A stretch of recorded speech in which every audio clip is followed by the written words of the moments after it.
hay una suerte de negacionismo para seguir haciendo lo que uno acostumbra. Vos lo que estás diciendo es que vamos a tener ancianos de 130 años. Quizás mi nieta viva 200 años, 300 años. ¿Cómo se define entonces hoy el líder de época? Tener esa disposición en la relación con distintos aspectos del devenir existencial de hoy. Vivir o transitar ese cambio de época. No estoy donde estuve ni estoy donde estaré. Sabés que lo que fue ya no es, pero sigue presente. Y lo que viene todavía no existe, pero ya lo visualizás. Ale, si estamos viviendo un cambio de época, ¿por qué los líderes siguen intentando liderar sus organizaciones con recetas de épocas anteriores o distintas? Bueno, primero, buen día. Un gusto, Pablo, estar acá. Gracias por la invitación.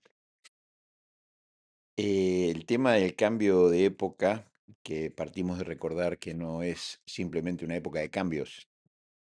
A veces nos quedamos en los cambios fragmentados en vez de ver el cambio en una mirada más global y sistémica. Podemos hablar de los cambios de época una vez que han sucedido. No es tan sencillo hablar de los cambios de época cuando están sucediendo. Mucho menos anticiparlos. Entonces, cuando un líder, un empresario, una persona eh, está ante un cambio de época, pero no lo está percibiendo y lo que se le comenta del cambio de época viene como a desafiar lo presente, hay una suerte de negacionismo para seguir haciendo lo que uno acostumbra. Suelo decir cuando visito empresas a los empresarios que el gran tema de las empresas y los empresarios hoy es que se sigue haciendo empresa en el siglo XXI con el modelo mental, con el enfoque del siglo XX, cuando no del siglo XIX. Entonces, pareciera ser que es una cuestión natural, que tenemos que estar ya en un advenimiento, en un nacimiento con algunas características muy claras. Es como si hoy nosotros quisiésemos adaptarnos. Yo escribí un libro en el año 2017 que se llama Cambio de época. Mm. 2017, hace 9 años. Podría decir en cualquier momento que es un libro que ya queda anacrónico frente a lo que yo entiendo es el nuevo cambio de época, pero drástico, conectado con la inteligencia artificial. Ok. Ahora nos vienen a hablar hoy de inteligencia artificial, ni hablar si no hablamos de inteligencia artificial general, sino de inteligencia artificial súper inteligente. Y nosotros decimos, no, para, déjame que estoy con lo que tengo hoy. Así que creo que es un nivel de resistencia esperable. Bien. Bueno, bienvenido Alejandro Marchesán a este Gracias. espacio de Red de Talento. Contanos, para el que no te conoce, ¿qué hace Alejandro? Ale, ¿en qué ayuda? ¿Cuál es su talento? ¿Cuál fue su camino? ¿Y cuál es el Alejandro de hoy? Bueno, Alejandro, nací hace 63 años en Mar del Plata. Tengo una hermosa familia con Marisa, mi esposa, Cristian, mi hijo, Solana, mi hija, Carolina, mi nieta. Y desde, te diría, adolescente, joven, me empecé a sentir muy cercano a dos fenómenos. Uno, el de la educación, y otro, el del liderazgo. Podría decirte que a partir de los 17, 18 años me introduje en ese mundo y nunca salí. Ah, muy jovencito. Sí, muy jovencito, muy jovencito.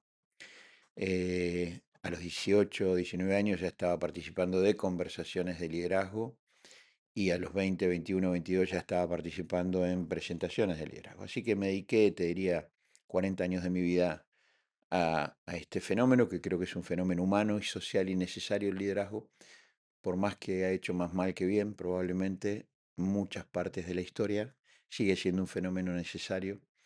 Y así que me dedico un poco a eso, asociado al mundo del coaching ontológico hace unos 26 años. Y la educación, hoy en esta etapa de mi vida, en lo que es especialmente el desarrollo humano sustentable. Un poco en eso estoy hoy. Ujú. Bien, hoy vamos a estar hablando sobre inteligencia artificial. Siempre es un tema eje dentro de este espacio, sobre educación, sobre transformación, sobre complejidad, cambio de época, educación. Y yendo en esa línea de cambio de época, ¿qué diferencia hay entre decir estamos en un cambio de época o vivir o transitar ese cambio de época? Creo que fue el primer episodio que tuviste con Florencia. Con Flor Carva, sí, sí, Sí. Y donde ella cita un tema que me es muy cercano, que es el tema que ella lo llamó umbral, umbral. o lo que llama una instancia liminar, ¿no? La instancia liminar es cuando precisamente vos estabas en una habitación, vas hacia otra habitación, la instancia liminar es el umbral de esa puerta, entonces no estás ni en la habitación anterior ni en la habitación que viene. Y es uno de los momentos más desafiantes de la existencia, porque no estoy en ningún lado, no estoy donde estuve ni estoy donde estaré. Sabés que lo que fue ya no es, pero sigue presente, y lo que viene todavía no existe, pero ya lo visualizás. Entonces, una de las cosas más demandantes en un cambio de época es la instancia, como decía Florencia, de umbral o liminar. Y hay que desarrollar ciertas cualidades, ciertas competencias, ciertas sensibilidades. Y ahí el liderazgo y la educación vienen a tener una tarea importante, de cómo nos ubicamos en esa instancia liminar o umbral, cómo lo abrazamos. Hoy estamos en una instancia de umbral y liminar entre haber vivido los últimos 400 años en un paradigma causalístico, lineal, de causa y efecto mecánico, a un mundo de múltiples variables, que el movimiento de esas variables no nos permite, la velocidad de ese movimiento, no nos permite capturar dónde estamos ubicados. Entonces, hoy el cambio de época, a diferencia de otros cambios de época como fue la revolución industrial o como fueron otros cambios de épocas culturales, hoy el cambio de época está atravesado por la tecnología superinteligente. Entonces los seres humanos comenzamos a quedar en esa sensación de vacío existencial. Y es ahí donde mi conversación se orienta, que Okey. es cómo atender eso, ¿no? ¿Y cómo hace un líder hoy de organizaciones, de proyectos o un emprendedor para poder diferenciar este cambio de época y en sí profundizar hacia dónde tiene que ir? De nuevo, y no es un mensaje pesimista, pretende tener los pies en la realidad y los ojos en la posibilidad. No, no hay respuestas para eso. Hoy estamos en una especie de navegación, casi te diría, Pablo, de un día a la vez. Hoy más que nunca, el sentido existencial, el para qué estoy, en hacer un proceso de, de arraigo profundo desde el punto de vista ontológico, esto es de la naturaleza de la existencia. ¿Quién sos vos hoy? Como persona, como padre, como trabajador, como líder, como empresario, como político. ¿Cuál es el sentido que vos hoy podés tener al levantarte para este día? Los tiempos de grandes proyectos, de grandes horizontes, de estas cuestiones grandes, hoy se hacen cada vez más difíciles. Y cuando digo difíciles, a diferencia de lo complejo, lo Sí, sí, difícil es sí, que ahí vamos a entrar no ahí. sé cómo. Claro. En cambio, lo complejo yo puedo saber cómo teniendo variables. Hoy es difícil abordar esa pregunta, por lo tanto, el líder haciendo una lectura de contexto, viendo cómo la cultura empieza a moverse y facilitando conversaciones de sentido existencial para las personas y los equipos, la gran pregunta, ¿cuál es la razón de ser, no? Empieza a ser más importante que lo que hago. ¿Y es sano desde el punto de vista del líder de una organización? Incluso vos nombraste la familia, Mm, como padre, como hermano, como hijo también, ¿no? claro. El hecho de, es sano ir por voy gestionando con lo que puedo hoy. Es que no te va a quedar mucho más. Eh, Podríamos decir que es sano en términos de trasfondo emocional, porque una de las grandes cosas en la complejidad es una de sus variables constantes y principales, no absolutas, que es la incertidumbre. Otra de las variables acompañada en lo anímico Porque la incertidumbre es una cuestión de visualización, ¿no? No tengo la certeza de qué va a pasar en esta entrevista. La ansiedad es que ya empiezo a vivir atrapado por la emoción de que no sé. Claro, Y aparte de eso, no solo es incierto, sino es aleatorio. No solo no sé qué va a pasar, sino que puede pasar cualquier cosa. Razón por la cual esta gestión con este trasfondo de visibilidad e inclusive emoción es una tarea importantísima para los líderes de época que para colmo se encuentran con dos grandes inconvenientes. Nos encontramos. Uno, la poderosa infiltración del positivismo en nuestra cultura. ¿Qué es esto? El positivismo es la negación de alguna manera del negativismo. Esto es, todo va a andar bien, todo claro. tiene que andar bien y para eso le sumamos temas que son hasta atractivos, el bienestar, siempre bienestar, ya no es bienestar. El bienestar siempre bienestar. O lo que se da en llamar la longevidad casi sin fin, ¿no? Entonces, el liderazgo de hoy se encuentra en una carrera de parte de las personas, que lo incluye a él, de que todo tiene que andar bien, porque tú puedes, tú debes. No es tanto tener, como diría un autor, como diría un filósofo, sino gozar aún sin tener. Por eso la búsqueda.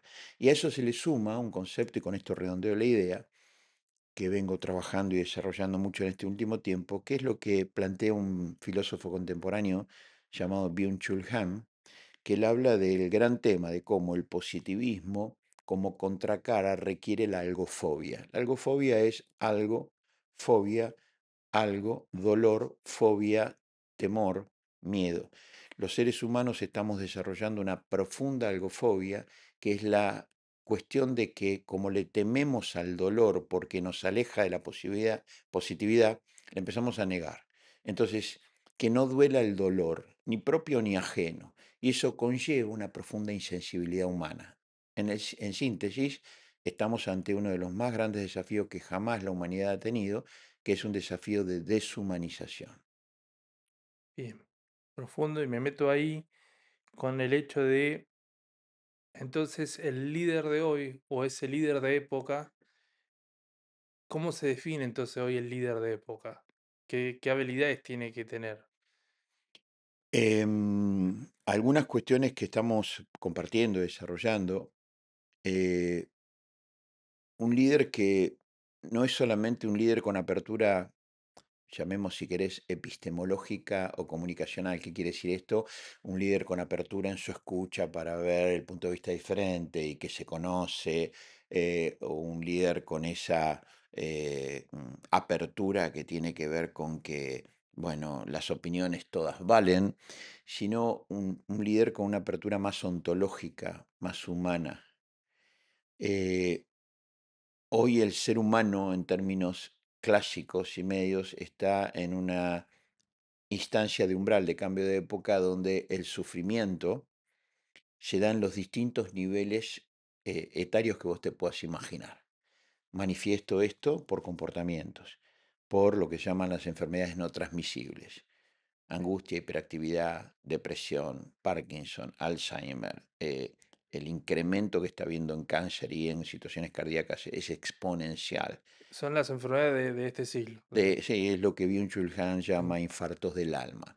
bien, Entonces, el día de hoy es convocado a una apertura y una sensibilidad particular, que sensibilidad no es ser sensible, sensibilidad ok, es una disposición para la experiencia del otro. Una persona con sensibilidad no tiene que ver con la emoción del ser sensible, lo cual también está presente, claro. pero una persona con sensibilidad es poder eh, tener esa disposición en la relación con distintos aspectos del devenir existencial de hoy: el tiempo, el amor, la lealtad, la amistad, la resiliencia, la esperanza, las circunstancias. ¿Quién sos vos y quién soy yo cuando un otro está atravesado por cualquiera de estas circunstancias, comprometiendo su experiencia? Entonces, sensible es el sentimiento, la emocionalidad que tenés en el Exacto, momento. Soy sensible, paso por la calle y veo una persona en estado de calle sí, y me pega en el corazón, me duele. sí, exacto. y sensibilidad Es una disposición, de por cómo ejemplo, gestiono esto. cómo gestionas eso. Es más o menos como la diferencia que hay más clásica, ¿no? Entre la compasión y la lástima. ¿Cómo es eso? Claro, si yo puedo tener lástima de la persona que está en la calle y lo lamento, y vengo y te digo a vos, che, ¿viste lo que está pasando con los niños o lo que está pasando con los ancianos? Hay gente que duerme en la calle, o me da lástima lo que está pasando en alguna situación del lugar donde vos vivís. Y yo te pregunto, ¿y qué pensás de eso? ¿Qué estás dispuesto? ¿Cuál es tu apertura y tu disposición para tratar con eso? Y no, viste, mucho no se puede hacer. Claro, Entonces, la diferencia entre tengo lástima, pero la compasión es el que se acerca el con llamado a la acción. ha llamado a la acción con una disposición más que una emoción, ¿no? Esto es lo mismo, ¿no? La sensibilidad es una cuestión de disposición de las personas. Y los líderes hoy, sin sensibilidad, todo lo que hacen es contribuyen a este sinsentido existencial, ¿no? Para ir cerrando esta parte de la época y del liderazgo en sí, ¿qué tanto ves en las organizaciones? Porque entiendo que estas herramientas o esto de hablar de liderazgo en las pymes es fundamental. Y estoy hablando pymes no solamente en Argentina, o sea, me voy a Italia y me encuentro con una pyme y puede tener las mismas realidades Totalmente, que en Argentina. Y totalmente. sobre todo las pymes son familiares y por lo general hay este cambio generacional todo el tiempo. ¿Cómo convive o qué herramientas tiene que tener el que elige heredar esa pyme? Porque hay veces que el liderazgo de hoy, papá quiere que yo gestione la empresa, pero yo no quiero saber nada con gestionarla. Bueno, el que elige tomar esa herencia o llevarla adelante, ¿cómo, cómo convive? ¿Qué tiene que hacer ahí el que hereda y el cambio con el que hay veces que pasa que que son extraordinarios, que el líder de hace muchos años que gestionó, fundó y demás, la tiene clarísima y hace estos cambios de Sí, liderazgo. Algunos no, algunos sí. sí, sí, Bueno, sí, con el que no pasó. sí. Tocas un tema que es uno de los temas en teoría organizacional más complejos que hay, que es la naturaleza de las llamadas pymes, o como se llaman también empresas familiares, ¿no? ¿Por qué? Porque es la única organización en el mundo de las organizaciones que conviven dos sistemas al mismo tiempo y entran en constante tensión. El sistema familiar, Sí, papá, el hijo, el hermano, ¿no? Y el sistema empresarial. Esto se ve muy graciosamente, si querés, cuando el domingo se junta la familia para comer un asado y de pronto uno de los hermanos dice, bueno, quiero hablar sobre el tema de el cambio de la camioneta de transporte o de los camiones o de las computadoras. Y salta otro y dice, Acá estamos en familia comiendo un asado. Acá no se habla de la empresa".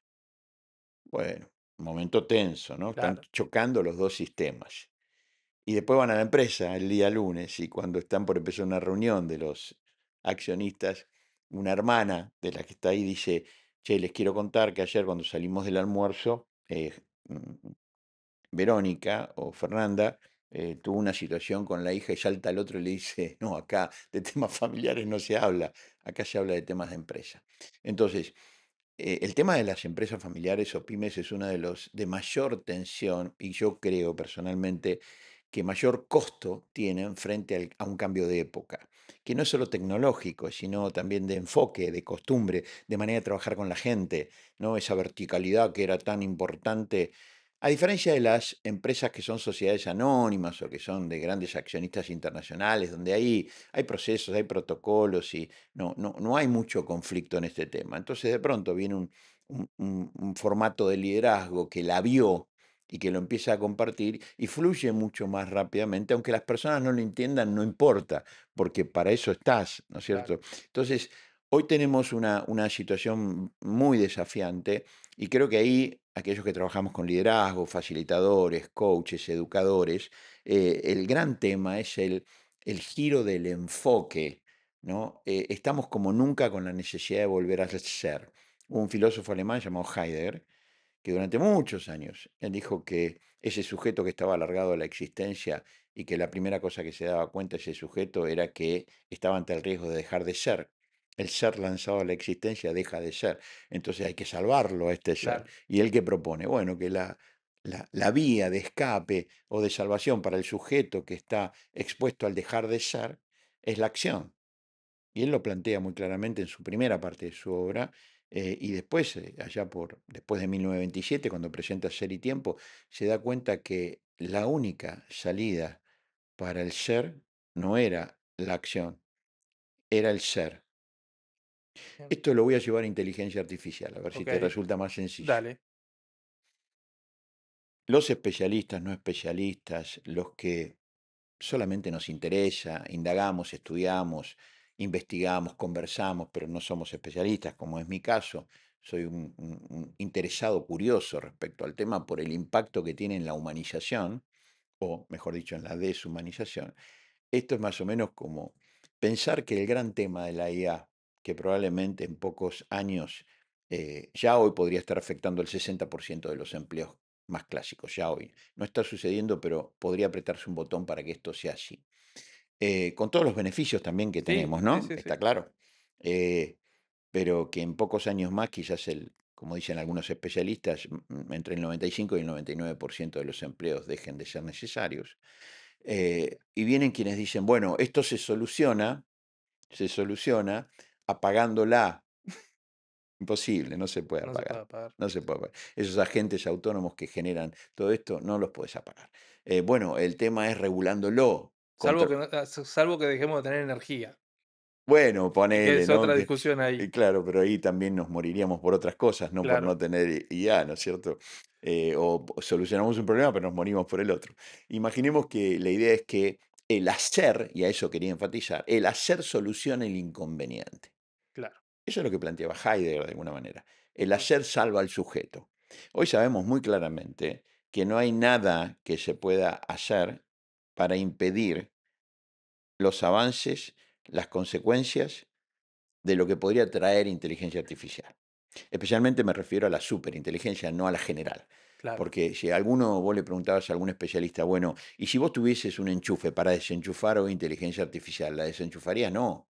No, no, porque hay un montón de cosas que ya están hoy controladas y muy bien por IA, que hospitales, que aeropuertos, que un montón de cosas que si vos las desenchufás moriría mucha gente. Entonces el problema no es la IA, el problema es el desarrollo de esa IA. Entonces la pregunta es, volviendo a Heidegger, ¿y dónde está entonces la salida? En el ser. claro, Si nosotros podemos generar un nivel de conciencia de qué estamos haciendo, para qué lo estamos haciendo y cuáles son los bordes que nos comprometemos moral y éticamente a no trasvasar, entonces transformamos la crisis en una posibilidad. bien, bien, me gustó. Ahí cuando avanzamos siempre en las conversaciones de inteligencia artificial, aparece algo como y en esto de las generaciones, como complicado, ¿no? Mm, Y ahí entro en un tema que vos desarrollás, que es la complejidad. ¿Qué diferencia tenemos? ¿Qué es algo complicado y esto que venimos a vivir con algo complejo? claro, como no tenemos una idea desarrollada de complejidad, entonces buscamos palabras sinónimas, ¿no? Cuando vos no tenés una idea, una definición, es como si vos sos especialista en higiene, ¿no? Y seguridad En higiénica. higiene y seguridad del trabajo, sí. Bien. Es como que yo no tuviese una idea de lo que es higiene y seguridad del trabajo. Y entonces te empiezo a tirar palabras que tiene que ver, bueno, con que esté todo en orden, que no haya Que no las haya cosas, accidentes. que no haya accidentes, bien, está Exacto, bueno, ¿no? Y es mucho más que eso, ¿no es cierto? claro.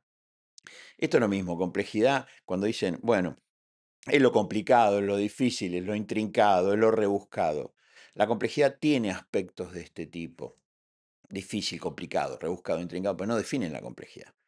Primero y principal, porque la complejidad, complexus, es un entramado, es un tejido, es una concepción que hasta podría ser más abstracta de lo que vos decís, es difícil operar estas cámaras. La complejidad es más un tejido. Por lo tanto, la diferencia entre la complejidad y todo lo demás es que la complejidad requiere una ampliación de concepción, de aceptar que la existencia son múltiples variables, no una, dos o tres. Cuando nosotros queremos simplificar la complejidad, la definimos como difícil y la queremos solucionar. La complejidad no se soluciona. El tema de la IA es un tema de altísima y profunda complejidad por las múltiples variables. Algunas que empezamos a distinguir, otras que no distinguimos y otras que no vamos a distinguir. Por lo tanto, ya no es el fenómeno, es la relación con el fenómeno. Cuando vos pinchaste una goma, es un tema que no te permite seguir avanzando, por lo tanto la tenés que cambiar. Claro. Si la sabés cambiar, bueno, pero si no la sabés cambiar, es un tema que vos vas a tener que aprender, cómo cambiarla y punto. Pero la cambiaste y O seguiste tenés que tener andando. el teléfono del seguro. O el teléfono del seguro, o alguien que te dé una mano en una estación de servicio. Sí, Hasta hace pocos años, digamos hasta inicios del siglo XX, mediados del siglo XX, nuestra concepción era esa, cambiemos la rueda. Hoy, en el advenimiento y el desembarco de la IA, y vuelvo sobre este concepto de super IA, no IA, lo IA ya nos quedó corto. No podemos relacionarnos con ellas desde una concepción de dificultad, como aquellos que se paran en una biblioteca y dicen, esto es el fin del mundo. Eso es una simplificación. Esta es la solución del mundo, esta es otra simplificación. Hay un autor judío llamado Harari que él dice que entre las dos bibliotecas, cuando lo lees más a fondo, vas a darte cuenta que eres más escéptico que expectante de la IA, pero así todo él dice, el gran tema de la IA es el hackeo de la cultura. Hackear la cultura, en palabras más sencillas, es la deshumanización. claro, Cuando vos hackeás la cultura. Entonces, en todo lo que está pasando, tecnológicamente hablando, en esta teoría de la simulación que se llama, la vida cada vez es más una simulación. En algún momento nos preguntaremos si esto es real o es una simulación de alguien que está jugando a que nosotros dos conversemos. La pregunta es dónde queda el ser humano. claro. Y ahí vos hablaste también sobre el trabajo y que desaparecen los trabajos. Vivimos en un mundo capitalista y monetizado. Tenemos que empezar a imaginarnos o a crear un mundo sin economía del trabajo. O sea, una economía sin trabajar. Si el trabajo lo va a estar haciendo la máquina, la IA. O sea, ¿cómo vivir ese mundo? Esa es una pregunta muy interesante que la podríamos no responder linealmente, pero sí Ajá, abordar desde, si yo te preguntaba a vos hace 40 años atrás, 30 años atrás, mediados del siglo XX, década del 50, 70 años mm, atrás, ¿imaginás una economía sin moneda? Vos que me hubieses dicho. no, No, ¿no es cierto? no. O No. sea, No. as- O eh, andate 100 años atrás. ¿Te imaginas una economía que no se basa en el trueque? Pues yo tengo que ver materialmente. Vos me das una gallina, yo te doy, viste, no sé, harina. claro, Y viene alguien y dice, no, no vas a todo hacer tangible, todo, claro, todo tangible. Y va a venir alguien y te va a decir, ya no va a hacer falta eso. Va a haber una moneda. Vamos a monetizar el intercambio con una moneda. No, no, yo tengo que tener, viste, la gallina en la mano, porque si no, no hay comercio. Ponele. Bueno, ahora la pregunta es, ¿te imaginas una economía sin moneda? No, hace años atrás. Bueno, hoy ya tenemos una economía sin moneda. sí. Y vamos rumbo a que cada vez sea más claro a través de toda la moneda virtual. La tecnología. Todo, Ajá. todo lo que es moneda virtual, para ponerle nombre y apellido, Bitcoin, ¿está Sí, bien? sí. Y la pregunta es, ¿te imaginas una economía sin trabajo? Sí, Mm, al menos como este. claro, pero ahí la pregunta que yo me hago es, ¿voy a tener tiempo? Entonces, suponete que yo no lo soy, pero sea súper deportista. ¿Y cuántas horas le voy a dedicar al deporte? En algún momento me voy a aburrir. Sí, O sea, lo que hoy estoy dedicándole tiempo al trabajo, haciendo, grabando un podcast, yendo a la oficina, yendo a una sí, empresa, o sea, todo ese tiempo que siempre está la excusa, no, no voy al gimnasio porque no me da la hora del día. Bueno, ahora sí te va a dar la hora del día. ¿Cuánto tiempo le voy a dedicar? ¿Qué va a pasar claro. con nuestra cabeza? ¿Cómo volveremos a ser granjero por una cuestión no de necesidad de cultivar la granja, sino de cultivar nuestra cabeza? Sí, no, no lo sabemos, Pablo, no lo sabemos. Y a eso sumale, si querés, la problemática de la expectativa de vida. Hoy no está claro cuáles son los números, pero probablemente para hacer una proporción sobre cada X cantidad de meses de trabajo en longevidad artificial, esto es en IA volcada a la longevidad, siempre cuando hablo de meses, menos de 12 meses, se está ya midiendo 2 a 3 años de expansión de la expectativa de vida. O sea que vos en los próximos 10 años probablemente tengas entre 20 y 30 años más de expectativa de vida, al punto tal de que probablemente en los próximos 10 años, algunos dicen menos exageradamente, algunos dicen 15, probablemente ya estemos en 150 años. Y la pregunta es, ¿de dónde sale esto? Bueno, sale de distintos lugares. Uno de ellos es que nuestro genoma humano, el tuyo y el mío, Vos lo que estás diciendo es que vamos a tener ancianos de 130 años, son jóvenes de 130 años. jóvenes de 130.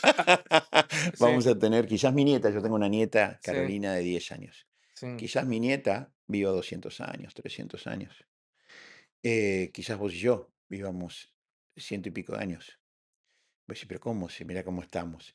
Hay varias cosas para considerar. Una de ellas es el genoma humano. El genoma humano ya tiene intrínsecamente un material genético para que vos y yo podamos vivir máximo 120 años, más o menos, Sí, más o menos. Entonces, ¿en qué está trabajando hoy la superinteligencia? Está trabajando en ver cuáles son los elementos de ciertos vegetales o de ciertos animales, de cómo en su genoma son casi elementos que viven sin aportes, fin. Vos tenés, por ejemplo, plantas que viven 500 años, 900 años. Vas a un lado y decís, este árbol claro. tiene 800 años. Entonces, la IA está preguntándose qué elementos tienen que si nosotros lo aportamos a los seres humanos, nosotros podamos vivir una longevidad sin fin. La pregunta no es el tiempo, la pregunta es el cómo. Y ahí aparece tu Claro. pregunta. Porque ¿para qué yo quiero vivir 200 o 300 años y voy a estar solo, deprimido, sin expectativa de vida? ¿Lo ves? Ujú. Entonces tenemos un desafío hoy que es enorme y como hablábamos antes de comenzar la conversación, ¿cómo está jugando hoy la ignorancia más que el conocimiento? A los seres humanos históricamente nos apasionó conocer. Ahí está habiendo un giro en esta concepción. Ah, Hoy nos apasiona más ignorar, bien, interesante más que eso. conocer. Bien, me gustaría abordar ahí, pero Dale. antes siempre hacemos un espacio donde, en este caso, tenés un libro, Ujú, El sentido existencial. ujú. Contame un poquito de qué trata ese libro ¿Cómo no? y qué camino estás recorriendo ¿Cómo con no? esa temática. Sentido existencial es un libro que en la saga de libros Ok, surge en un momento de, digo yo, de profunda necesidad, que puede ser personal, que puede ser relacional, que puede ser en otros. Eh, yo generalmente yo no soy un escritor profesional, soy un mm, escritor por pasión de, como dice algún poeta, de que las palabras son arte en sí mismas, ¿no? Hay que capturar la sensibilidad de las palabras. Entonces, yo escribo desde ahí. Y segundo, escribo desde mis propias entrañas.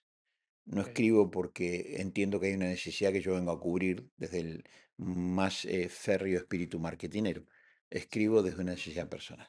Entonces, mis libros, desde Comunicación, allá en el 2005, Liderazgo, Cambio de época, o una ontología de la complejidad para entender la complejidad actual, o Sentido existencial, surgen de, primero y principal, del amor por las palabras. ok, Segundo, de la reflexión que esas palabras dan. Y tercero, algo personal. El sentido existencial es un libro que el año pasado lo presenté en 16 ciudades y 3 países y fue el libro que más impacto generó. Por una cuestión probablemente, finalmente, de necesidad, no solo claro, personal, sino compartida. Y parte de una reflexión de origen, que es estamos atravesando una de las crisis más importantes que jamás la humanidad haya experimentado. Después de todo lo que dijimos antes, podríamos decir, bueno, es tecnológica, no, no, es ontológica. Es una mm, crisis de sentido. Estamos en un momento que, dado un montón de las cosas que estamos hablando, los seres humanos, sin importar estadio etario, cuál es la banda etaria, va desde niños hasta ancianos o gente de más de 70, 80, 90 años, estamos en una crisis de sentido existencial, perdiendo la georreferenciación ¿Qué del valor. sería la ¿Y georreferenciación? para qué estoy en la vida? Claro. ¿Hacia dónde voy? ¿Qué significa para mí el otro? Que dónde yo me encuentro completo, amado y amando. Hemos Mm. perdido alguna georreferenciación básica de la existencia. ¿Hace un link con el anterior tema de la complejidad, esto? Totalmente, Va enlazado. totalmente. En virtud de que el libro, vos lo ves al final, ¿Es tiene. una secuela o no? ¿O no lo Yo, sí, yo diría que en parte sí, ¿por qué no? Ujú, Sí, sí, es una consecuencia. una Sí, sí, consecuencia, sí, dale. cómo no, cómo no. De hecho, vos ves sentido existencial haciéndose cargo de la crisis.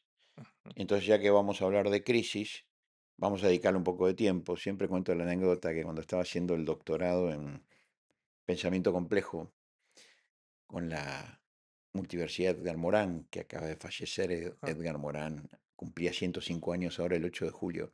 Falleció hace 2 semanas Con en 104 París, años. con 104 años, dando una entrevista una semana antes. Mirá vos.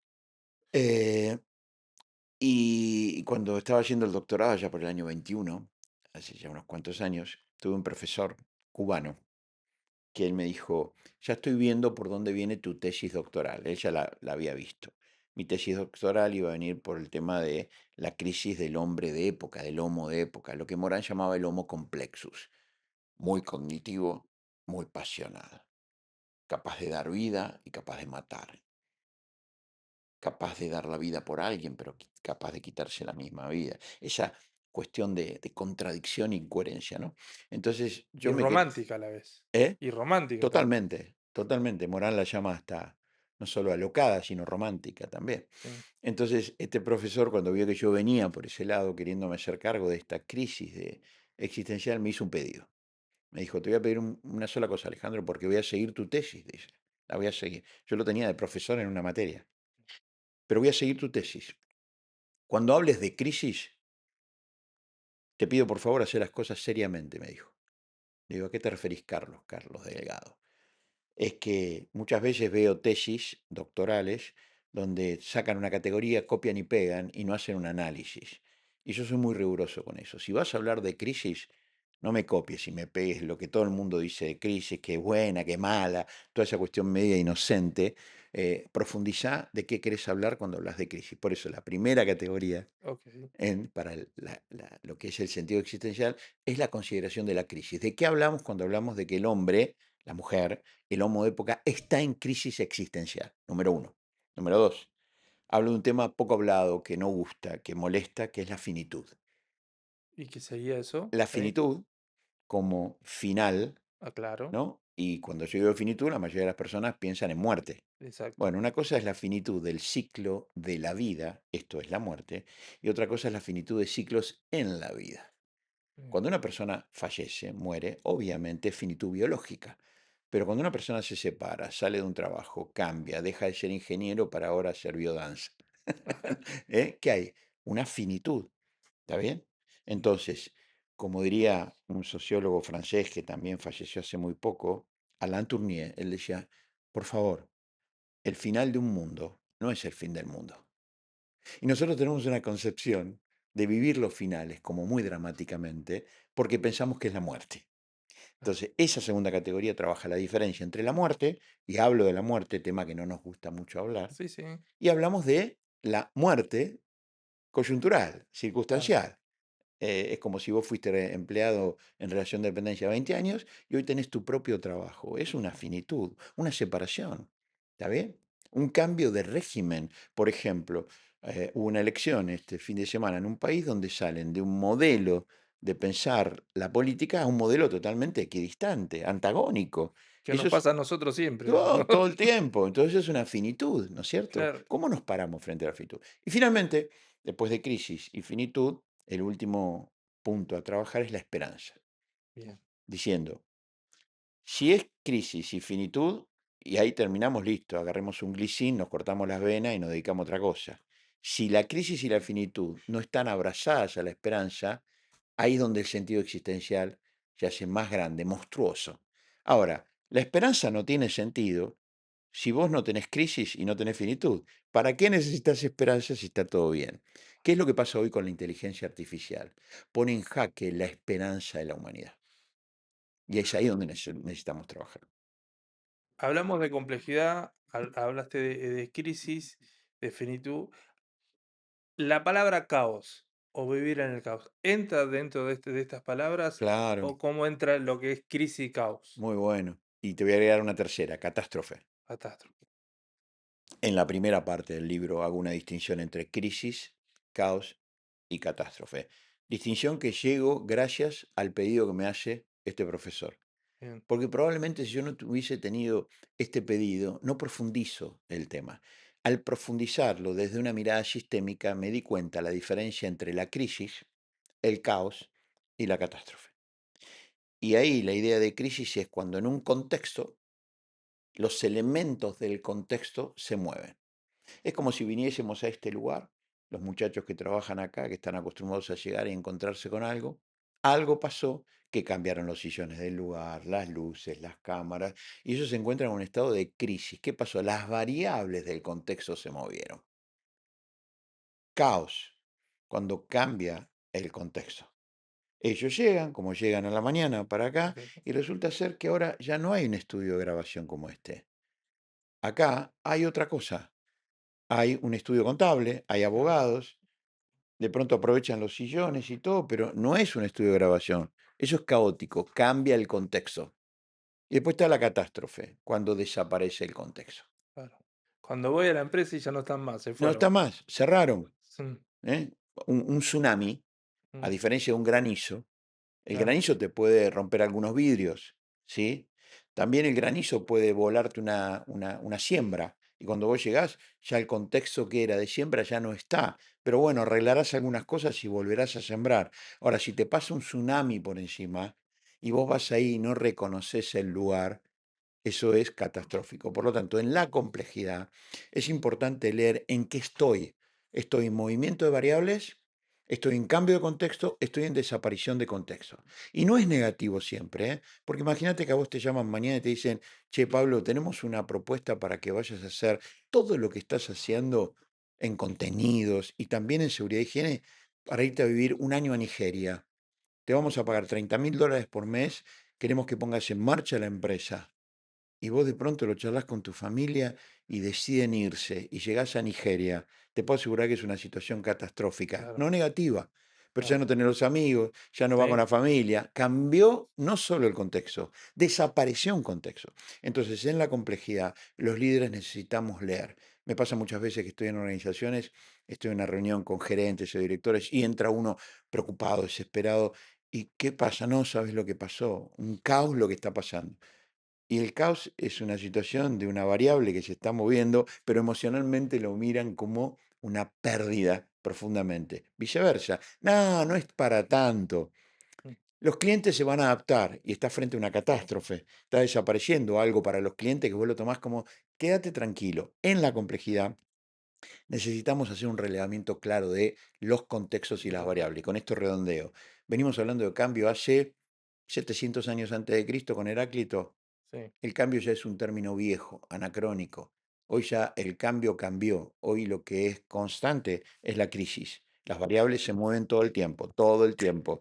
Y ahí lo que sucede es que al moverse todo el tiempo las variables afecta el horizonte de sentido. Es ahí donde los líderes necesitamos poner los pies en la tierra, los ojos en la posibilidad, conversar, el poder de la conversación para que el sentido no se diluya. Hay una herramienta o una metodología, incluso hay normativas, que es la de, o sea, sobre riesgos, que es la reducción de riesgo de desastre. Y ahí aparece mucho en lo que es reducción de riesgo de desastre, una inundación, después un terremoto, la resiliencia. Ujú. ¿Cómo, qué actor viene a cumplir la resiliencia en la complejidad, en la crisis, en la gestión de la resiliencia? O en esto mismo que hablas de la inteligencia artificial, ¿cómo soy resiliente a una metodología que era de papel? Bueno, hace rato que ya dejó de ser, pero hoy se aceleró con la inteligencia artificial. Y esto que nombrás vos sobre la superinteligencia, ¿qué es la superinteligencia? Pero bueno, me adelanté. No, no, está muy bien, está muy bien. La resiliencia y después si querés desarrollamos lo de la super. Sí, eh, nosotros tenemos una especie de percepción de que la resiliencia, que partamos de pensar que la resiliencia es una distinción física, no sociológica. Okey, Nosotros la hemos sociologizado, bien, pero es física. La resiliencia es cuando un material es expuesto a presión o tracción, y después de ser expuesto a presión o tracción, vuelve a su lugar de origen. Entonces, tan resiliente es como tenga capacidad de volver a su condición. okey, Es como si vos tenés un metal en un edificio que por el viento, por el calor, sufre tracción o presión y después de esa situación se vuelve a acomodar. Esto es como cuando no sé si te pasó alguna vez en tu casa que vas a cerrar una puerta y no te cierra. Y vos decís, ¿qué pasó? Se hinchó. ¿Escuchaste? Dice, sí. se hinchó La por el típica frío, puerta por de el madera. calor. Y vos que viene otro y te dice, déjalo, ya se va a acomodar. Y efectivamente la puerta que hace, se acomoda, es resiliente. Vuelvo mañana. Vuelvo, claro, no te enloquejas con la puerta porque mañana cuando baje el frío o descienda el calor, la puerta se va a acomodar y Mm, efectivamente se acomoda. Me pasó el otro día en un lugar y dice, ¿me puedes arreglar esta puerta que ya no la puedo cerrar? Es que si yo arreglo la puerta, le corto lo que sobra porque no cierra, cuando las condiciones del mm, sistema vuelvan a su equilibrio transitorio, que se llama en va a quedar términos de... una endija. Va a quedar una endija, va a entrar frío, va a entrar y me Sí, vas a decir, poneme algo. Entonces, la resiliencia en principio es física, pero okey, la hemos hecho una distinción, si querés, sociológica o psicológica, donde es cuando un ser humano o un equipo o una relación son expuestas a presión o tracción, después de la experiencia vuelven a su lugar original. Pero después nos quedamos preguntando, pero no alcanza con mm, eso, porque no somos un fierro, una madera. Los seres humanos tenemos cognitividad, racionalidad, tenemos emociones. ¿Qué más hay con la resiliencia? Y ahí se define que la resiliencia es que volvemos al lugar, pero con una cuota de aprendizaje. bien, ¿Cuál es el tema hoy con la resiliencia? El tema es que si vos decís vuelvo con un aprendizaje, quiere decir que yo puedo aplicar lo aprendido a los contextos que están sucediendo. El tema es que cuando yo vuelvo con lo aprendido, el contexto volvió a cambiar, las variables volvieron a cambiar. Entonces, la búsqueda de ser resiliente es importante para no entrar en lo que se llama estado de fluencia. ¿Qué es el estado de fluencia? Cuando vos al material lo presionás o lo traccionás, lo presionás, lo presionás, lo presionás, lo presionás, y cuando sacás la fuerza, no ya no vuelve. vuelve. Eso se llama fluencia. Ah, Entonces, hoy los líderes tenemos una responsabilidad, los que trabajamos con gente, los que tenemos la vocación de poder acompañar procesos de aprendizaje, es la resiliencia es importante, que aprendimos, pero fundamentalmente está la concepción de aceptar que vivimos en tiempos diferentes a lo que nosotros vivíamos hasta hace muy poco. Encontrar todas las respuestas es un juego perdido antes de jugarlo. Hoy hay que bien, encontrar las preguntas. okey. Vamos a dedicarle un tiempo ahí a la conversación y a la pregunta, pero para cerrar esta parte, me gustaría llevarte a algo reciente, que me gustaría analizarlo y conversar el hecho de si se entendió el contexto, si hubo una gestión de la complejidad.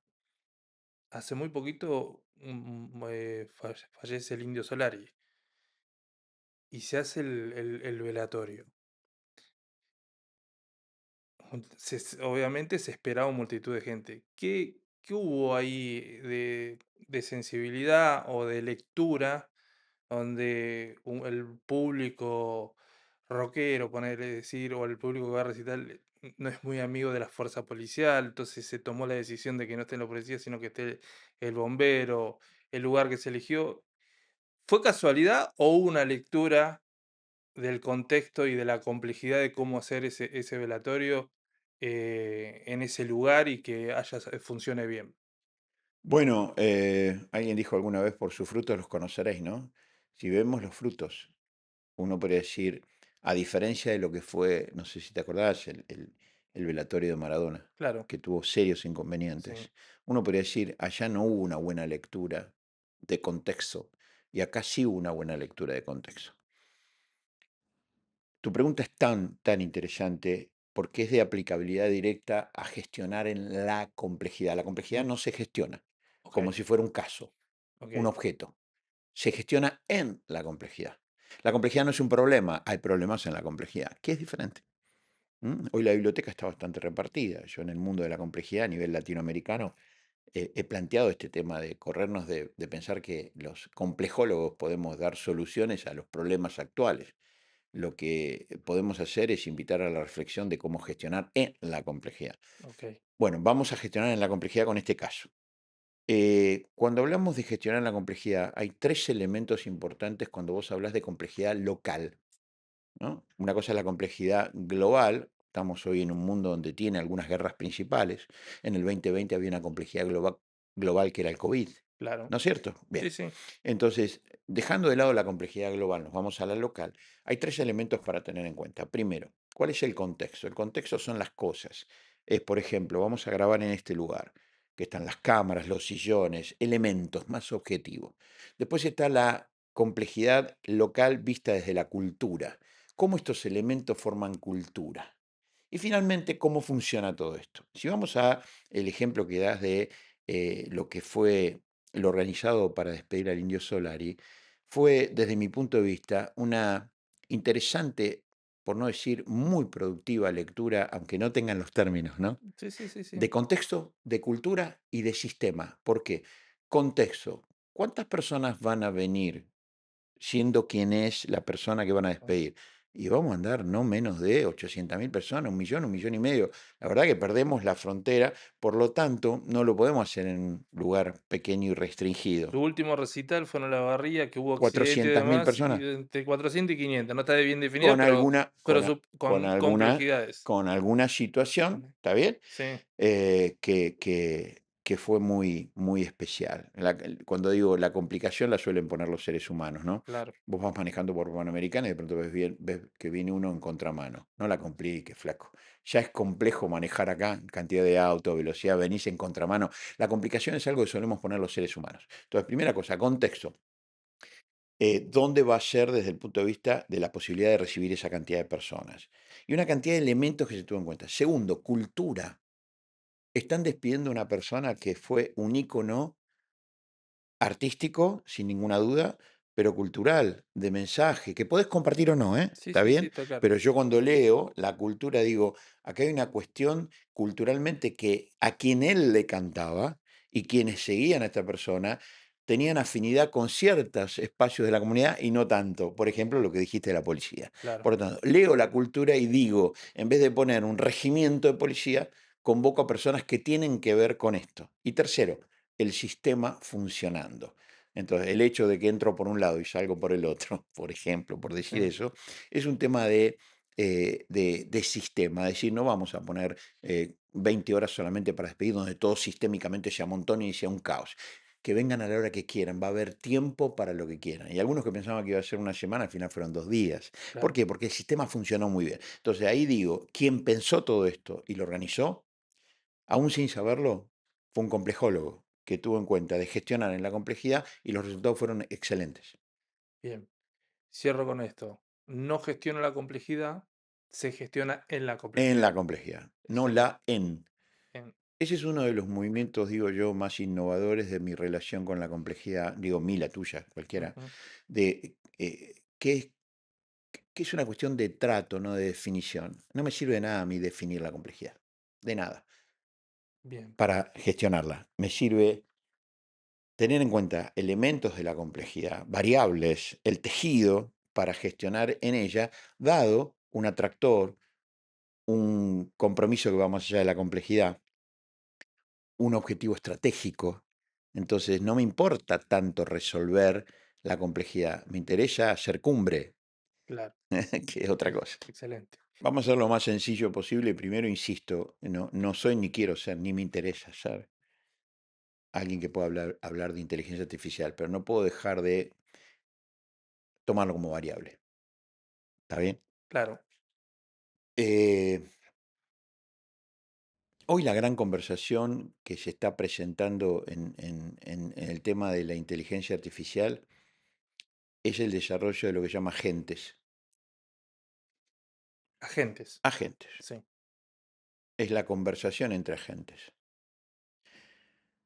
¿Viste cuando se dice, bueno, che, pero la inteligencia artificial podrá ser como los seres humanos empática y podrá sentir y podrá ser autónoma?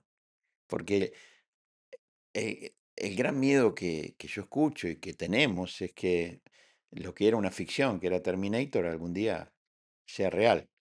El año que viene se cumple la película del 2027.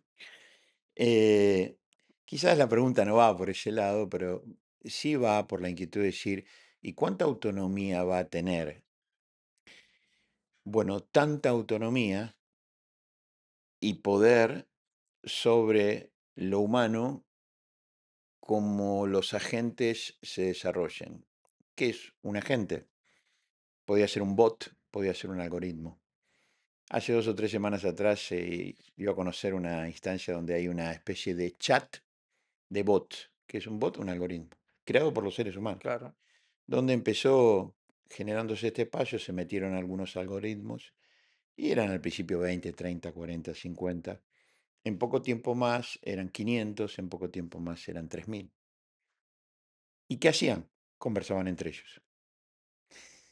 Entonces, hay una conversación en ese chat capturada por un humano donde los bots estaban conversando entre ellos respecto al tema. El objetivo de la conversación era los seres humanos. ¿Quiénes son los seres humanos? ¿Cómo es que actúan? Y termina esa conversación diciendo, este es un tema que lo vamos a tener que seguir conversando, porque claro. es un tema el de los seres humanos. Se nos puede complicar con los seres humanos. Entonces, imagínate, Pepe Beso Mm. hace una captura, se la manda a los científicos, a los amigos, todo, dice, miren esto lo que está pasando. Eh, a los 2 días aparece en ese mismo chat un bot hablando con el otro. Cuando yo te digo un bot hablando con el otro, es un agente, Sí, sí, sí, sí, está diciéndole, claro. miren lo que pasó. Esta charla que nosotros tuvimos la capturaron los humanos que le venimos diciendo que son un problema, así que vamos a tener que dedicarnos a pensar qué vamos a hacer con ellos. Esto que está un poco teatralizado. Después, poco tiempo después, surgió la primera relación entre bots, Desarrollemos una aplicación que no sea WhatsApp para hablar en privado. tal cual.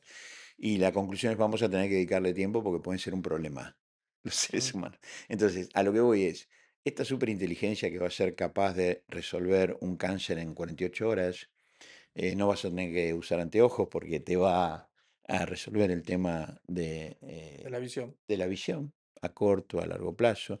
No solo eso, sino que va a resolver una cantidad de problemas hoy actuales en el mundo y va a dar una longevidad casi sin límite, casi vivir para siempre.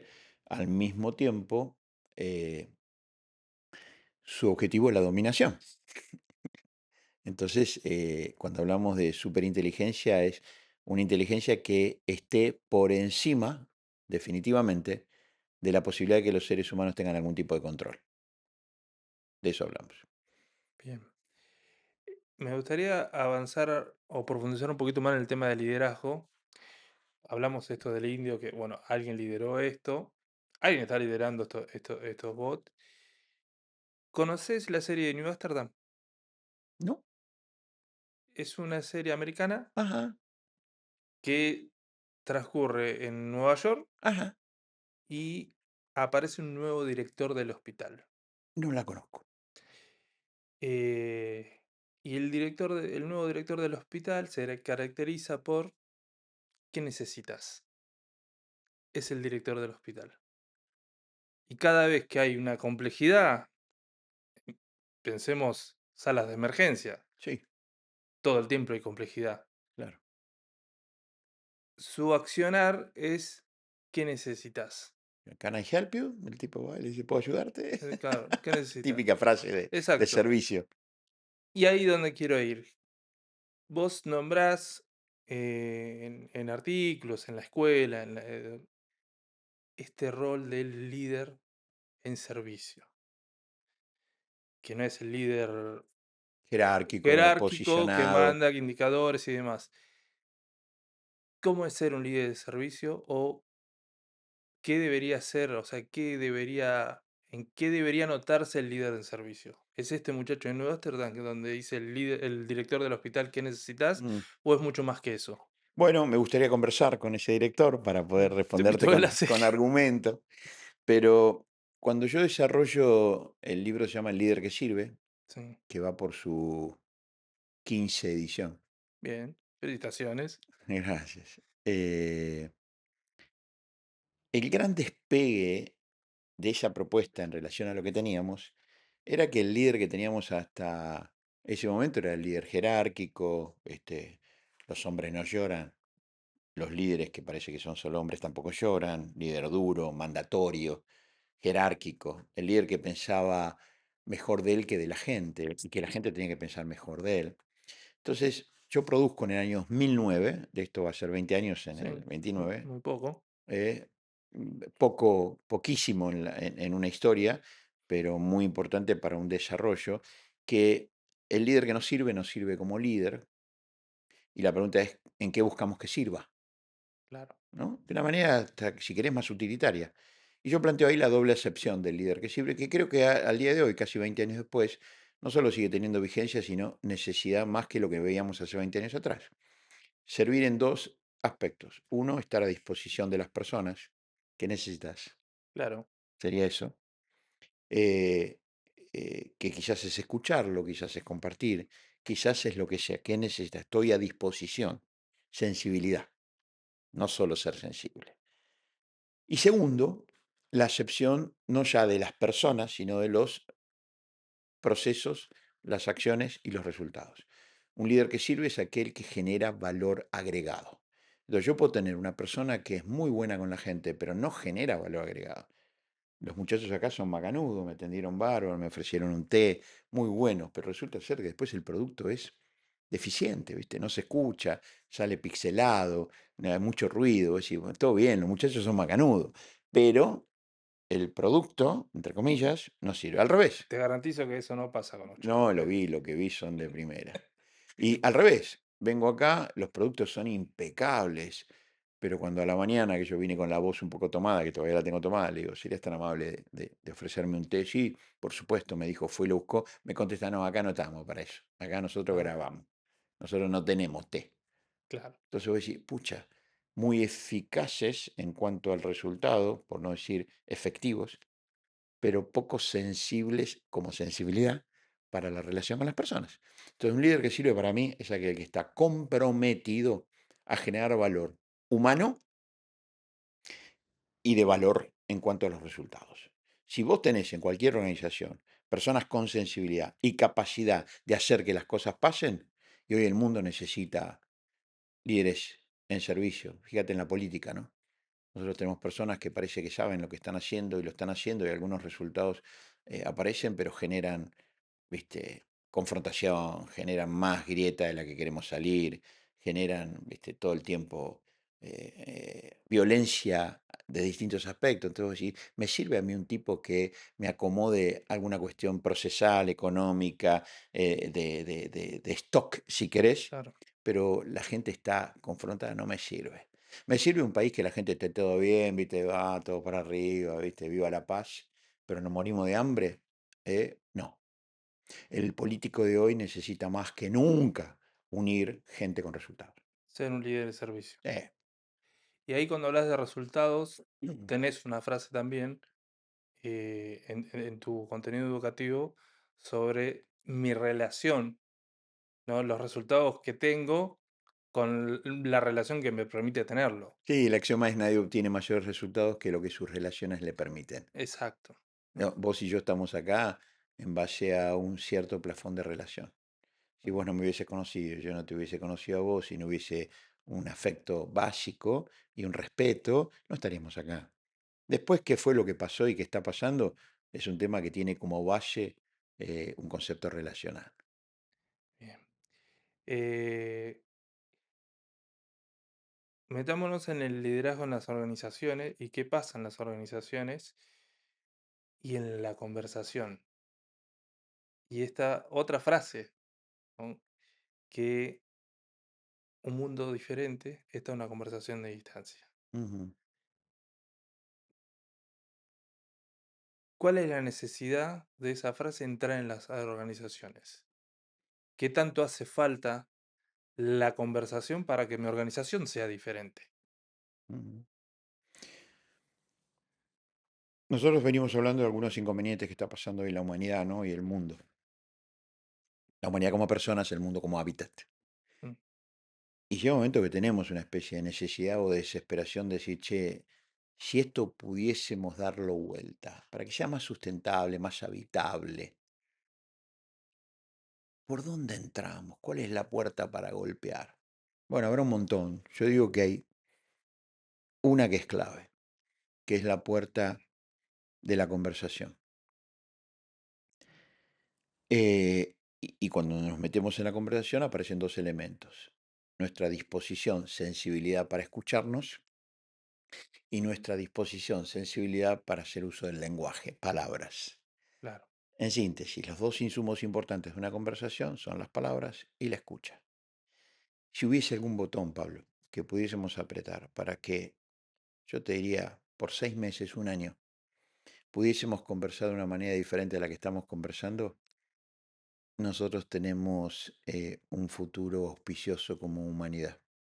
Si nosotros seguimos conversando como estamos conversando, el futuro no solo no es auspicioso, sino es más conflictivo de lo que está sucediendo. Por lo tanto, la conversación para un futuro diferente hoy es absolutamente relevante, clave, teniendo en cuenta lo siguiente: todo es conversable, no todo es negociable. ok, Todo ok, es conversable, no todo es negociable. Lo que pasa es que a veces, como no queremos negociar, no queremos conversar. No, todo es conversable, no todo es negociable. Si nosotros hoy pudiésemos decir, che, en el despliegue con todos los beneficios que trae la IA general, que se llama, o la superinteligencia IA, con todos los beneficios que va a traer, podemos abrir una conversación donde nosotros los seres humanos, podamos plantearnos eh, los límites para una existencia sustentable. Los límites le asusta a la gente, a las personas, porque alguien no nos dijo que los límites son necesarios para jugar. No sé si te gusta algún deporte, pero si jugaras al tenis, vos tenés unas líneas blancas. ¿Sabes para qué son las líneas blancas? Para no, jugar. para ver, Si no hubiese líneas blancas, no podrías jugar, pelotearías. claro. Entonces, cuando nosotros no tenemos límites en la vida, peloteamos, no jugamos. ¿Límite te referís a reglas? Reglas, condiciones, Ujú, acuerdos, acuerdos. por ejemplo, Mm, no límites como imposición. Nosotros acá, para esto, hay una serie de límites sí, que son implícitos u otros explícitos, ¿no? ¿Para qué? Para que juguemos. Entonces, en el mundo que hoy estamos teniendo, pareciera ser que los límites son una molestia. Se habla de ciertas cuestiones en distintos campos y hay como un rechazo, ¿no? Hoy hablábamos de la relación con la ignorancia. A veces el ignorar volitivamente, esto es por voluntad, es porque no quiero conocer y quiero negar aquello que está ahí. claro. El límite lo pongo yo, no lo pone la otredad que me va a decir algo que no quiero escuchar. Entonces no nos gustan los límites y por eso queremos ignorar. Y en esa conversación o en esos acuerdos, o en la conversación que no todo es negociable, entra también entre las personas las expectativas. Claro. Y me meto en el coach, que ahora vamos a desarrollar un poquito más sobre la temática. Expectativas dentro del coaching o en la facilitación. Mm, ¿Cómo entra? ¿Qué vendría a ser las expectativas? Porque yo estoy, vengo de una cultura de decir, mi expectativa es que Argentina salga campeón. Pero bueno, no sabemos si va a salir campeón. claro. ¿Cómo entra en lo que es la conversación, los acuerdos, esta palabra, expectativa? Mira, yo me formé como coach hace casi 30 años, 28. Las expectativas que yo tenía al formarme como coach y de aquellos que me formaron como coach son bien diferentes a hoy. Porque todo lo que venimos hablando hasta ahora conlleva que la presencia de un formador, de un coach, de un educador, necesita tener la sensibilidad de escuchar en qué época está ocurriendo, ¿no es cierto? Entonces, hablar de expectativas es hablar de ciertos deseos, ciertos anhelos, ciertos intereses que ocurran ciertas cosas. Y cuando hablamos de intereses, de movida, vamos a hablar de conflicto. ¿Por qué? Porque conflicto no es otra cosa que la diferencia de intereses. No es confrontación, es conflicto. El ser humano en complejidad es un ser humano conflictuado por las distintas vocaciones e intereses. ¿Es un problema ese? No. Es un hecho observable que hoy la complejidad pone a la luz la conflictividad humana. ¿Por qué? Porque los intereses se hacen más claros, más presentes. Hay tantos estímulos que entonces tus intereses y los míos van a variar conforme a ese entramado. ¿Es un problema eso? No. El problema es cuando no sabemos conversar en relación con expectativas. Las expectativas tendrían que poder conversarse, tendrían que Bien. poder acordarse y tendrían que poder ser acompañadas por un compromiso, ¿m? Respecto a qué es lo que queremos que suceda. Vos para esta conversación tenías unas expectativas y me las planteaste. Día, horario, dentro de un marco, qué buscabas en la conversación y yo tenía las mías.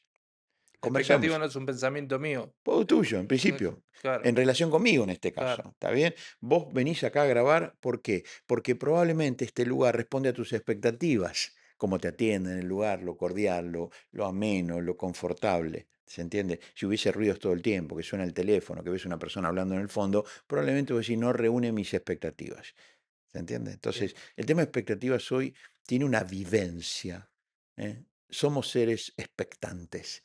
Lo que necesitamos es aprender a conversar sobre nuestras expectativas en una pareja, en la relación con un hijo. Me contabas hoy que tu hijo está federado para el básquet ahora, Sí, ¿no? Eh, y vos lo acompañás los sábados. sí, Me imagino que para tu hijo que vos lo acompañes, más allá de su desarrollo en básquet, es algo muy particular. Yo jugué al vóley, ¿no? Muchos años. Y siempre tenía la expectativa de que mi padre me acompañe. Pero mi padre no me acompañaba. ¿Por qué? Porque no le gustaba el vóley. Él era una persona de fútbol. Pero a él no le gustaba el vóley. claro. A mí sí me gustaba el vóley. Y más que el vóley, me gustaba que mi padre me acompañe. Ya te Pero él no acompaño. me acompañaba. Claro, yo tenía 15 años, 16. No entendía qué era esto de las expectativas y lo veía como una frustración. Y él, siendo el padre que fue, no pudo tratar con eso. Hizo lo que pudo. Claro. Pero un día, un sábado a la tarde, que nosotros jugamos un sábado a la tarde, yo estaba en la cancha jugando. Yo jugaba al vóley y me dedicaba mucho al vóley en Mar del Plata, en la ciudad, y de pronto estábamos en Luz y Fuerza, en el estadio, en la cancha de Luz y Fuerza, y de pronto giro, antes de ir a hacer un saque, y cuando giro lo veo a mi papá, Apareció papá. apareció papá.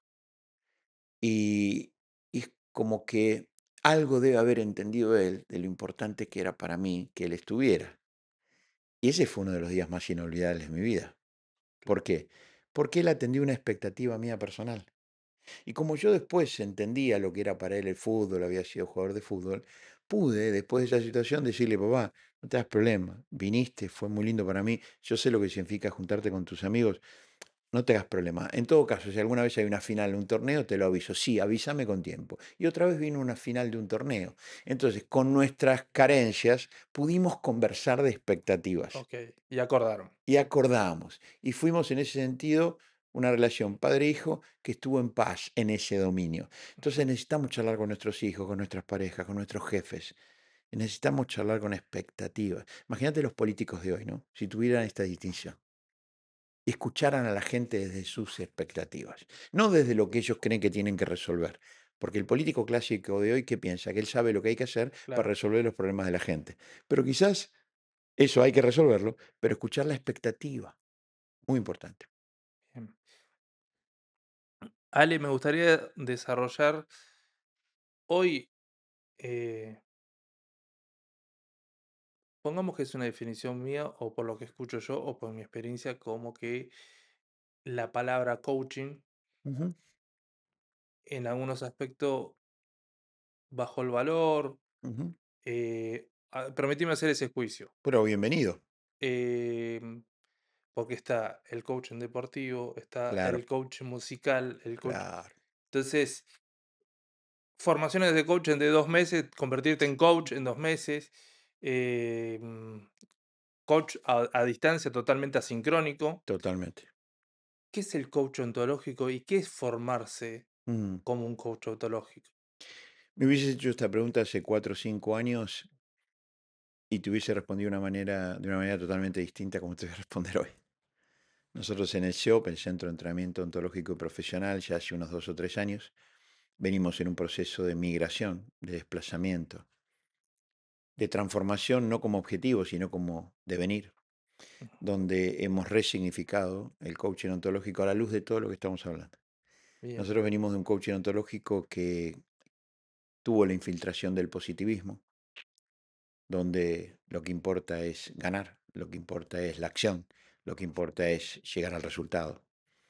Y si bien el coaching ontológico, cuando yo me formé hace 30 años, era bien de fondo, bien ontológico, bien humano, bien del ser, a través de los años fue siendo infiltrado, como una infiltración, por el positivismo. El positivismo es el you can, tú puedes, claro. just do it, solo hacelo. Tené tu compromiso y tu objetivo y dale para adelante. Nos hemos dado cuenta en los últimos 3 o 4 años que eso se ha corrido de las bases y que es necesario volver desde un coaching de época, así lo llamamos. De hecho, estoy sacando un libro ahora nuevo que se llama Coaching Ontológico en la complejidad presente, donde no solo volvemos a ciertas bases, sino que contextualizamos el coaching ontológico en la necesidad presente. Entonces es un coaching donde el coach ya no es ese que solamente acompaña un proceso de aprendizaje cual docente ontológico para que el otro haga mejor. No es mucho menos alguien que empuja la acción, porque lo más importante es la acción. Es un acompañante con sensibilidad en los procesos que el coachee elige llevar adelante. Y en esos procesos de acompañamiento busca su consolidación ontológica. ¿Qué quiere decir consolidación ontológica? Que en toda su conformación como observador, en su parte emocional, lingüística, corporal, relacional, contextual, laboral, un montón de elementos, Ajá. más que simplemente lenguaje, emoción y cuerpo, vaya echando raíces. Cosa que después, cuando vos te propones un objetivo como tener tu programa de podcast, vos más allá de los resultados estés consolidado para tratar con los resultados. Imagínate que vos haces un primer programa, te sale mal, nadie lo ve, te trabaste, las preguntas no fueron poderosas, quien te contestó, viste, lo hizo muy complicado, decís, qué desastre esto. Pero un momentito, si vos estás consolidado ontológicamente, humanamente, esto será parte del viaje. Sí, del aprendizaje. Exactamente, del aprendizaje, Mm, pero no lo tenés como objetivo el aprendizaje. Vos tenés como objetivo tu consolidación ontológica claro. y vas aprendiendo, que es distinto, ¿no es cierto? Entonces, el coaching ontológico de hoy, de época, que así lo llamamos, es un coaching que sigue siendo importante, relevante, como esa persona, digo yo, formada con apertura, con sensibilidad, con competencias genéricas y algunas competencias técnicas para que al momento de conversar pueda visualizar, acompañar, ¿no? En ese proceso al coaching. Es un coaching más humanizado y humanizante. Ok. Hablaste del SEOP, que es la escuela Sí, donde vos fundaste y sí, dirigís. Eh, Ahí tenés la formación de coach y hay otra formación que se llama facilitador. ¿Qué es el facilitador? O por qué lo llamaron cómo facilitador? no, ¿O qué es lo que hace el facilitador? cómo no. A diferencia del coach. Nosotros después también tenemos un postítulo en negociación. Ujú. Trabajamos 3 aspectos que en la época entendemos que son necesarias.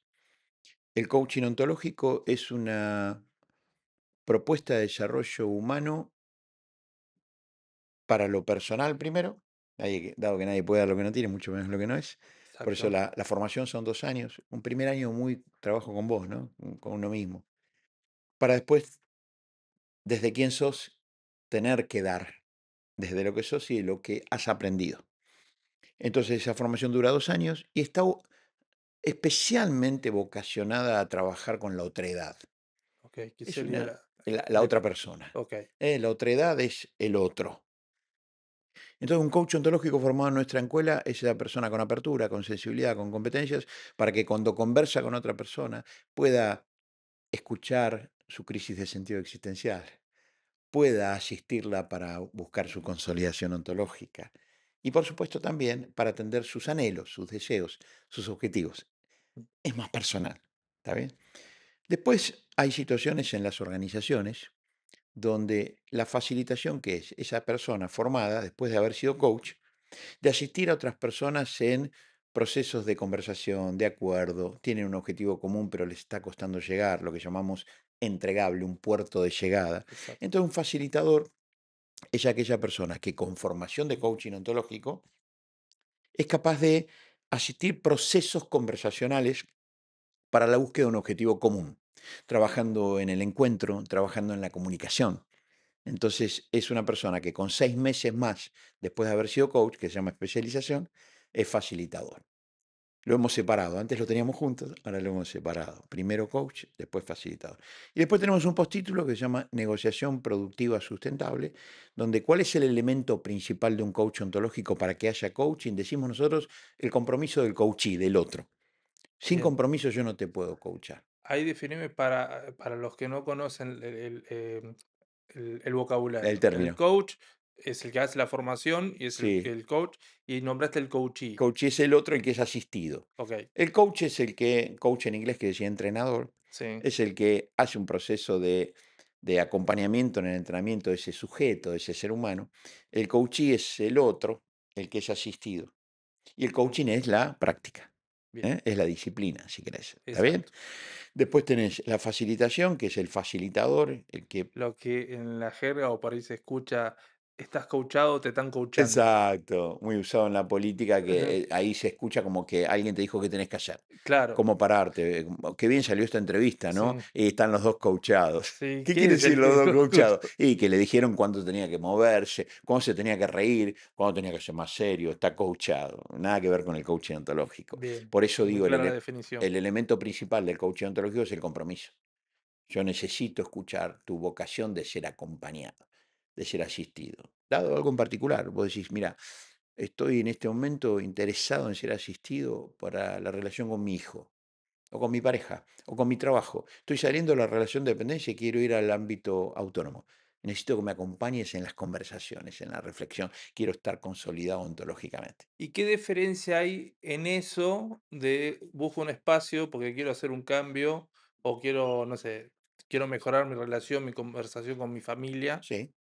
con el espacio tradicional de psicología, de psicoanálisis y de consultorio?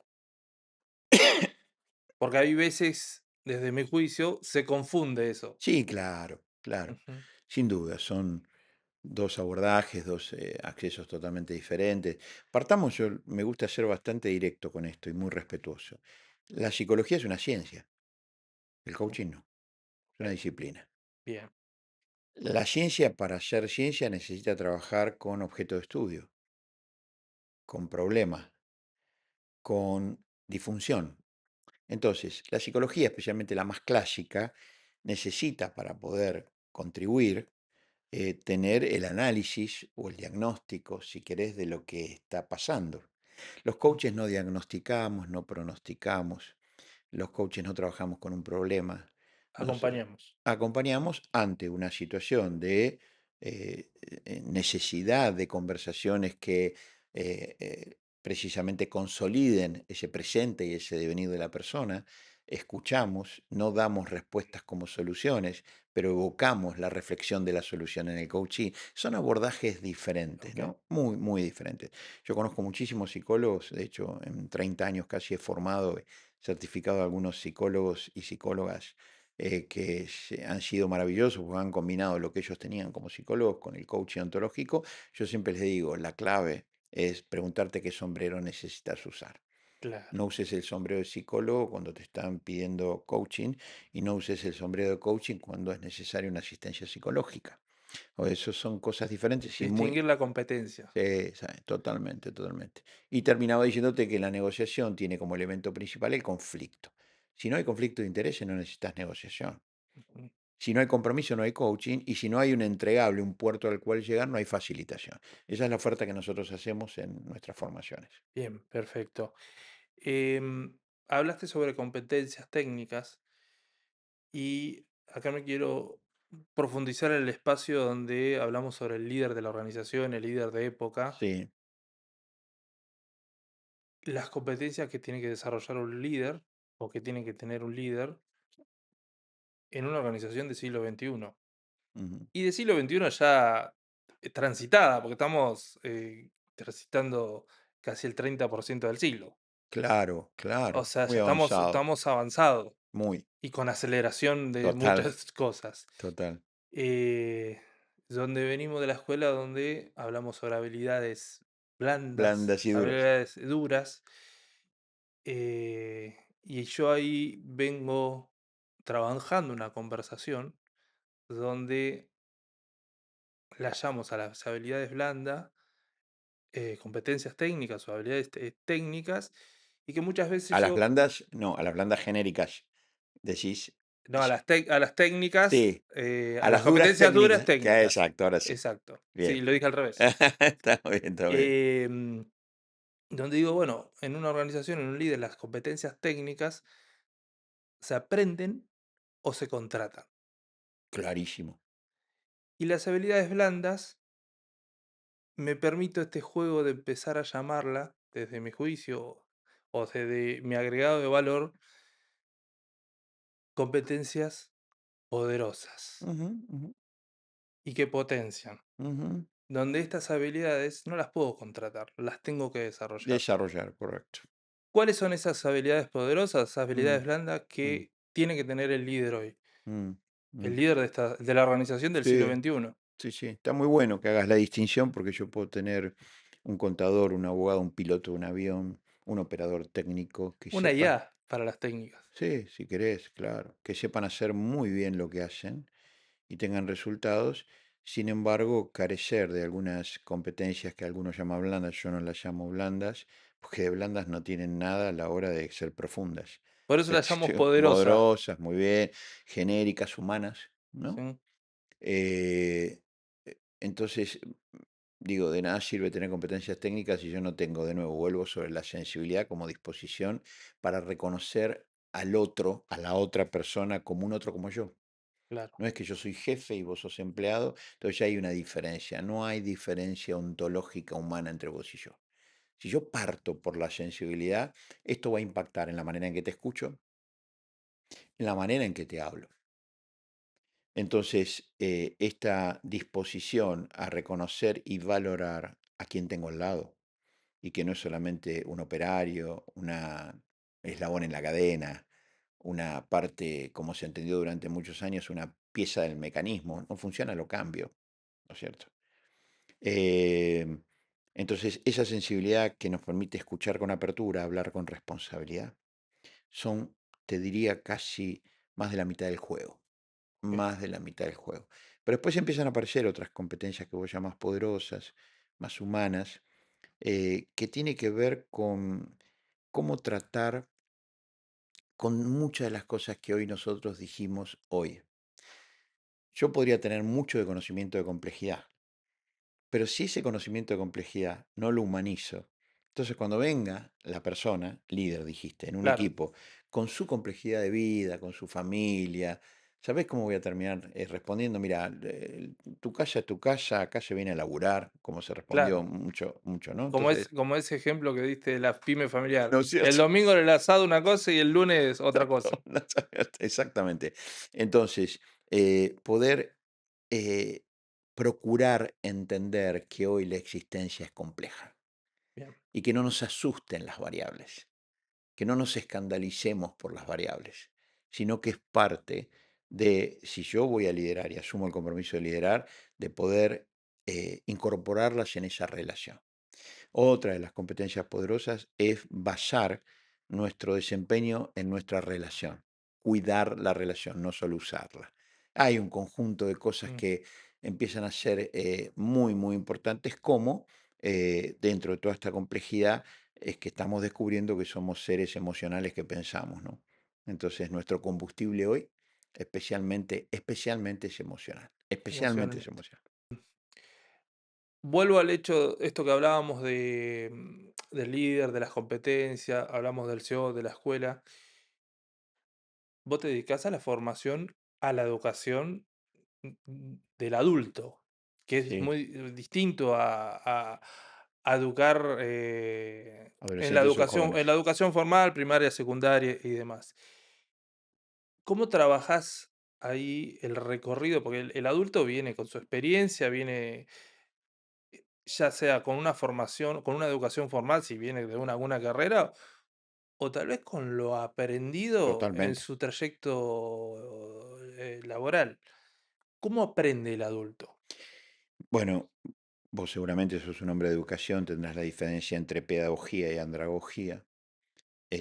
Los pedagogos o la pedagogía está orientada al aprendizaje del infante. Pedaia es infante, adolescente, Okey, joven menor. El tema es que nosotros llevamos la pedagogía a la educación con adultos, que la educación con adultos no es pedagogía, es andragogía, bien. que es adulto. Exacto, El tema es que nosotros a veces pensamos que los adultos tienen que aprender como yo le enseñé a un chico. Tal es así que estamos en una sala con adultos. Nuestra organización se caracteriza por trabajar con jóvenes mayores y adultos, no, por supuesto, no adolescentes y no jóvenes, por una cuestión de desarrollo hasta de prefrontalidad, ¿no? Porque exacto. Sí, trabajamos sí. temas de la vida. Pero hay veces que pasa de decir, bueno, a ver chicos, volvamos a clase, y los chicos tienen 50 años, Sí, 45, no son sí, sí. chicos.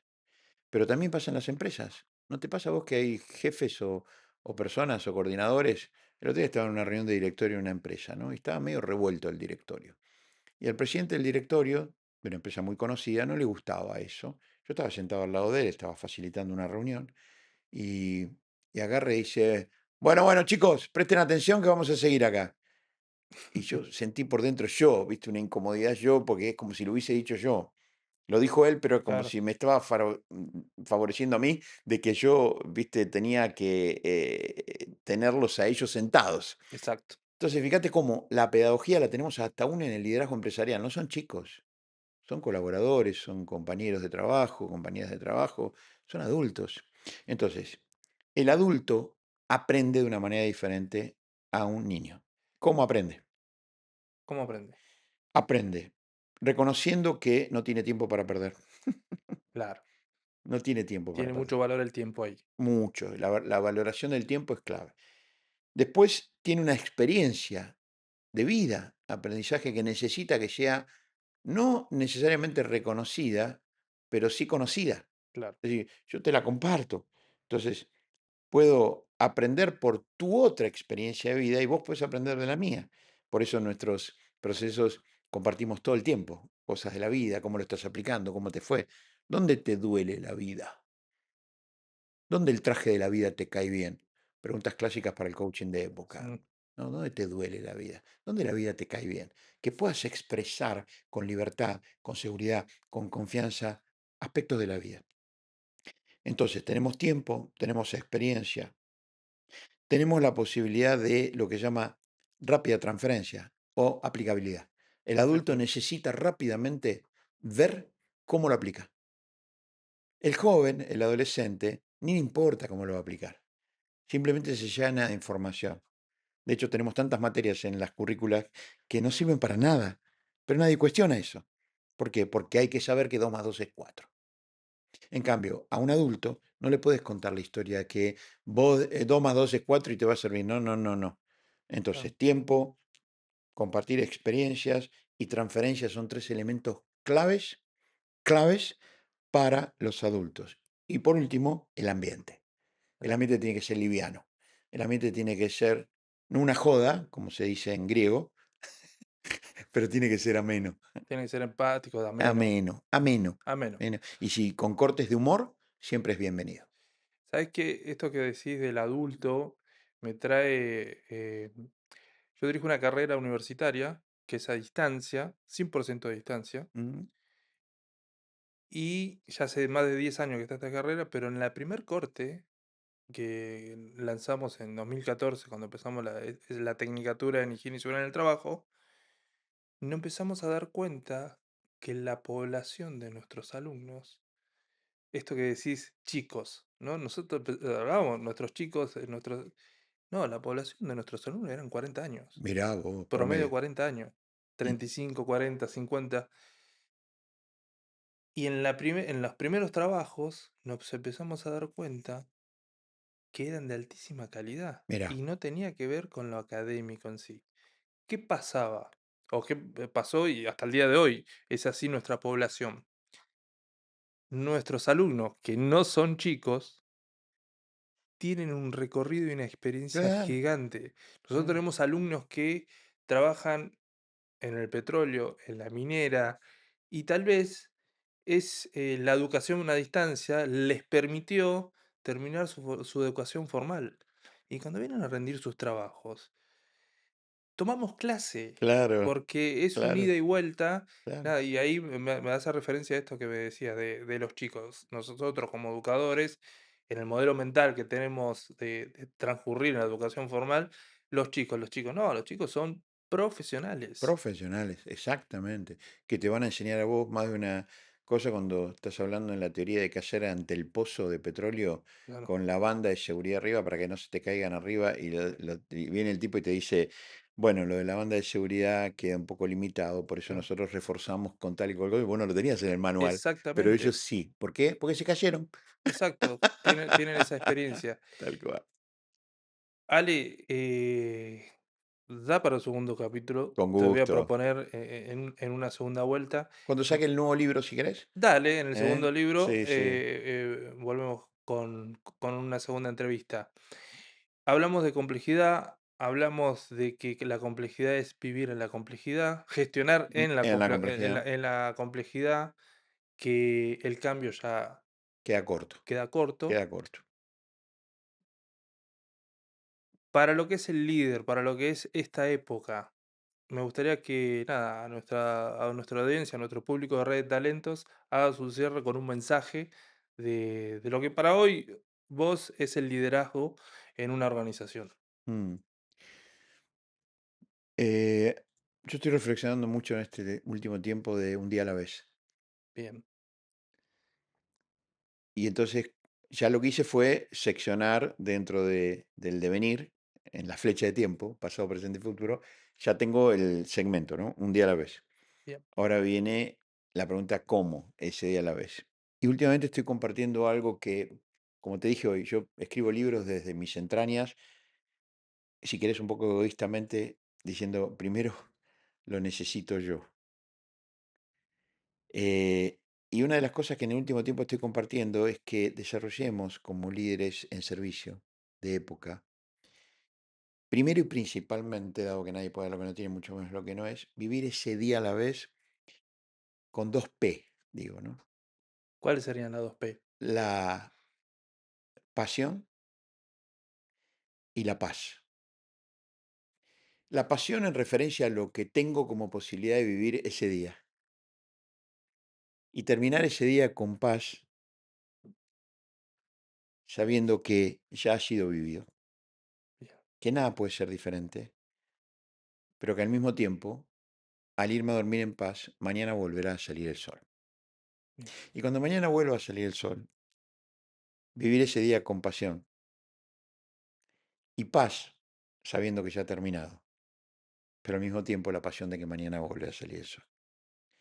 Si nosotros podemos, como líderes, consolidarnos en esta ecuación humana ontológica de pasión por lo que tengo por vivir y paz por haberlo vivido un día a la vez, entonces seremos una gran posibilidad para aquellas personas que queremos asistir y que hoy la están pasando mal de un día a la vez, por falta de sentido, por miedos, por dudas que